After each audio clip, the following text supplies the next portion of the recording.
बताइएगा जिस तरह से तहरीरी फैसला और जो तफसीली फैसला होता है वो आ गया है सामने, और अगर आया है तो अब ये भी बता दीजिएगा कि इस मद में कौन कौन सी शिक्कें लगाई गई हैं जिस पर सजा सुनाई गई है। कनाल अराजी अल-कादिर प्रॉपर्टी ट्रस्ट के जो है वो नाम ट्रांसफर की गई है बड़ी अच्छी तरह इस केस को। और सब अदालत के जज ने भी कहा कि नैब की जो प्रोसिक्यूशन टीम है वो अपने केस में कामयाब हुई है इल्जाम साबित करने में। और जिसके बाद ये कहने के बाद सब अदालत के जज नासिर जवेद राना ने बाकायदा तौर पर जो है वो फैसला सुनाया। और उनकी दूसरी जानिब से नया प्रोसिक्यूशन टीम ने यह भी कहा था कि 240 कनाल आज़ादी जो है वो नूर में भारा कोट के मकाम पर शदादी के नाम पे जो है वो ट्रांसफर की गई। और इस हवाले से जो वहाँ के पटवारी हैं अब्बास गुरैया ने 240 कनाल जमीन का रिकॉर्ड है वो भी बाकायदा तौर पर अदालत में पेश किया।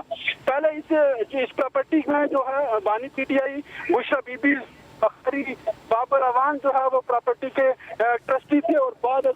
जुल्फी बुखारी और ठीक है, शाह खबर माहिर कानून हमारे साथ मौजूद हैं। सर बहुत शुक्रिया आपके वक्त का। सर आपके सामने है 190 मिलियन पाउंड केस की जो फैसला है, जो महफूज फैसला सुना दिया गया है। बुशरा बीबी को 7 साल की कैद सुनाई गई है और बानी पीटीआई को 14 साल की कैद। क्या कहेंगे इस पे? देखिए, ये फैसला जो है वो मुतवक्के था, क्योंकि जिस तरह के एलिगेशंस थे और उसमें खुद पीटीआई और खान साहब और उनके नुमाइंदगान भी ये कह रहे थे कि इसमें सजा होने जा रही है, तो वो मेंटली इसके लिए प्रिपेयर्ड थे। तो अब ये फैसला जब सामने हम देखेंगे उसमें कि क्या वजूहात थी और क्यों जज साहब ने जो है उनको, इमरान खान साहब को जो मैक्सिमम पनिशमेंट है नैब में वो 14 साल दी और 7 साल बुशरा बीबी को दी, तो उसकी वजूहात तो हमें जब फैसला पढ़ेंगे पता चलेगा। लेकिन बहरहाल ये जो इल्ज़ाम था वो बड़ा संगीन इल्ज़ाम था। उसकी वजह ये है कि जो बरतानिया जो क्राइम एजेंसी ने ये रकम वहाँ से वसूल की थी वो गवर्नमेंट ऑफ पाकिस्तान के खजाने में आने थी, लेकिन एक बड़े पुरस्कार तरीके से एक सील बंद लिफाफे में उसको रख के उसको काबीना से ये मंजूर करवाया गया, उसके मंदरजात शेयर किए बगैर काबीना के अरकान से।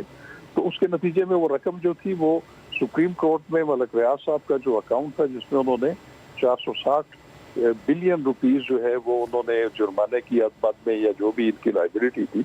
उसमें जो है वो। तो सर, जो प्रोसेसिंग नहीं होती है, आपने काबीना से अगर जब करवाया है तो वो बगैर देखे कैसे दस्तखत किए गए होंगे?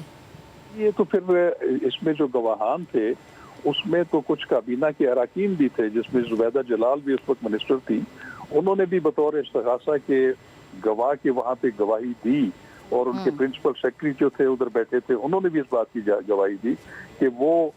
काबीना को बिल्कुल एतमाद में नहीं लिया गया और उनको कहा गया कि बस आप इसकी मंजूरी दे दें। तो वो तो एक इलीगैलिटी थी। और उसके बाद जो अल-कादर ट्रस्ट कैसे बना और उसमें बोर्ड ऑफ ट्रस्टीज कौन थे, पहले किसके नाम जो है वो बैरी अकाउंट की तरफ से जमीन अलॉट की गई, फिर उस पर अल-कादर ट्रस्ट बनाया गया, फिर उस बोर्ड ऑफ ट्रस्टीज को सिर्फ 2 जो है मेंबरान पे मुश्तमिल कर दिया गया, इमरान खान साहब और बुशरा बीबी। तो जो मेरा ख्याल है कि प्रोसिक्यूशन बज़ाहिर ये उनका नेक्सस डेवलप करने में कामयाब हो गई है कि वो जो इलीगैलिटी काबीना के इजलास में हुई थी रकम की मुंतकिली उनकी लाइबिलिटी में एडजस्ट करने की मलिक रियाज साहब के, उसका। और शाह खबर साहब, पीटीआई का मौक़िफ़ जो है, अब क्योंकि ये फैसला आ चुका है तो हम इस पर थोड़ी सी कमेंट्री तो कर सकते हैं। पीटीआई का मौक़िफ़ इस पर यह है कि आज के दिन तक सरकार की जानिब से एक सफ़े की भी कंप्लेंट नहीं है कि सरकारी ख़जाने को इस मद में इतना नुकसान हुआ है। और अभी जो फैसला पढ़ के सुनाया गया है उसमें करप्ट प्रैक्टिसेस का वर्ड यूज़ किया गया है कि बानी पीटीआई ने करप्ट प्रैक्टिसेस की हैं, उस पर उनको 14 साल कैद की सज़ा सुनाएगी। अगर किसी के अकाउंट में पैसे गए ही नहीं है तो वो अगर थर्ड पर्सन की जो मनी है वो अगर किसी सरकार के किसी महकमे में दर्ज करवाता है तो करप्ट प्रैक्टिसेस के अंडर आती है ये चीज़? करप्ट प्रैक्टिसेस बहुत सारी उसकी डेफिनेशंस हैं। उसमें एक डेफिनेशन यही है कि आप अपने कोई मुफाद हासिल करने के लिए, माली मुफाद अपने लिए या अपने किसी रिश्तेदार के लिए या किसी को इस नीयत से कि वो उसको जो है वो गैर ज़रूरी फ़ायदा हो और उसका कोई एक्ट है वो तो करप्ट प्रैक्टिसेस में आता है। अब यहाँ पे जो नेक्सस मैं जो बता रहा हूँ वो जो 190 मिलियन पाउंड जो है वो आप कह रहे हैं ना कि वो प्राइवेट डील बिल्कुल भी नहीं थी। वो गवर्नमेंट ऑफ पाकिस्तान ने वन हाइट पार्क जो था उसकी फरोख्त के सिलसिले में एक तहकीक के लिए खुद रिक्वेस्ट की थी और उसके ऊपर जब उन्होंने नेशनल क्राइम एजेंसी ने जब इसकी कॉग्निजेंस ली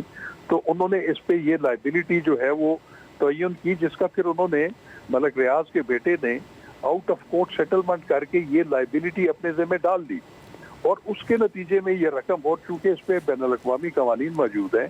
कि जो मुल्क रिक्वेस्ट करता है कि किसी भी मुल्क से इल गॉटन मनी वापस लेने के लिए अगर वो साबित हो जाए तो वो उस मुल्क को, उस स्टेट को जो है वो पैसा चला जाता है। तो यही तो इसमें एक बहुत बड़ी इलीगैलिटी थी